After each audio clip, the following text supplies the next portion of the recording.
আলোচনা নাকি যুদ্ধ, এই দ্বন্দ্বের কেন্দ্রে দাঁড়িয়ে আবারও বিশ্বকে নাড়িয়ে দিলেন রাশিয়ার প্রেসিডেন্ট ভ্লাদিমির পুতিন। তার কণ্ঠে যেন স্পষ্ট হুঁশিয়ারি, শান্তিপূর্ণ সমাধান যদি সম্ভব না হয় তবে রাশিয়া সামরিক শক্তির সর্বোচ্চ ব্যবহার করেই সব লক্ষ্য পূরণ করবে। চীনের তিয়ানজিন শহরে সাংহাই কোঅপারেশন অর্গানাইজেশনের সম্মেলন এবং দ্বিতীয় বিশ্বযুদ্ধের সমাপ্তির ৮০ বছর উপলক্ষে আয়োজিত সামরিক কুচকাওয়াজ শেষে ৩ সেপ্টেম্বর পুতিন এই বার্তা দেন। শুধু রাজনৈতিক মঞ্চেই নয়, অর্থনৈতিক ক্ষেত্রেও মস্কো বেইজিং ঘনিষ্ঠতার প্রমাণ মিলল এই সফরে। কারণ এখানে স্বাক্ষরিত হয়েছে নতুন গ্যাস পাইপলাইনের চুক্তি, যা ইউরোপের ওপর নির্ভরশীলতা কমিয়ে রাশিয়া চীনের জ্বালানি জোটকে আরও শক্তিশালী করবে।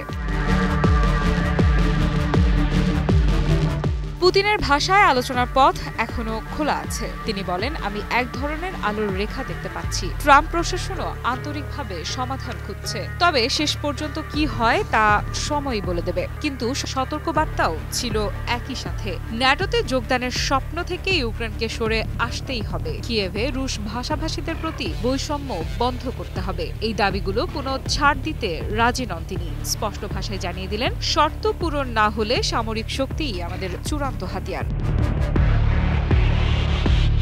এদিকে ইউক্রেনের প্রেসিডেন্ট ভলোদিমির জেলেনস্কি বারবার পুতিনের সঙ্গে আলোচনায় বসতে আগ্রহী হলেও বাস্তবে দুই দেশের অবস্থা আকাশ পাতাল ফারাক। জেলেনস্কি পশ্চিমাদের দিকে তাকিয়ে বলছেন, রাশিয়া সমঝোতায় না এলে আরও কঠোর নিষেধাজ্ঞা আরোপ করা হোক। আর মস্কো যখন আলোচনার স্থান হিসেবে নিজেদের রাজধানী প্রস্তাব করছে, তখন ইউক্রেনের পররাষ্ট্রমন্ত্রী সেটাকে সরাসরি অগ্রহণযোগ্য বলে প্রত্যাখ্যান করছেন। এই অচল অবস্থার মাঝেই যুক্তরাষ্ট্রের প্রেসিডেন্ট ডোনাল্ড ট্রাম্প এগিয়ে এসেছেন। তিনি চাইছেন দুই নেতা সরাসরি আলোচনায় বসুক। একই সাথে রাশিয়ার বিরুদ্ধে গৌণ নিষেধাজ্ঞার হুমকিও দিয়েছেন তিনি, যদিও এখনো তা কার্যকর করা হয়নি।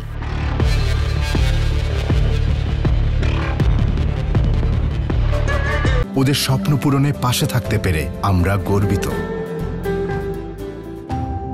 কিন্তু পশ্চিমা নিষেধাজ্ঞায় অর্থনীতির ওপর প্রচণ্ড চাপ সত্ত্বেও পুতিন জানিয়ে দিচ্ছেন, যুদ্ধকে শান্তিপূর্ণভাবে শেষ করা তার অগ্রাধিকার। তবে যদি আলোচনার পথ ভেঙে যায় তাহলে রাশিয়ার হাতে রয়ে গেছে ভয়ঙ্কর সামরিক বিকল্প।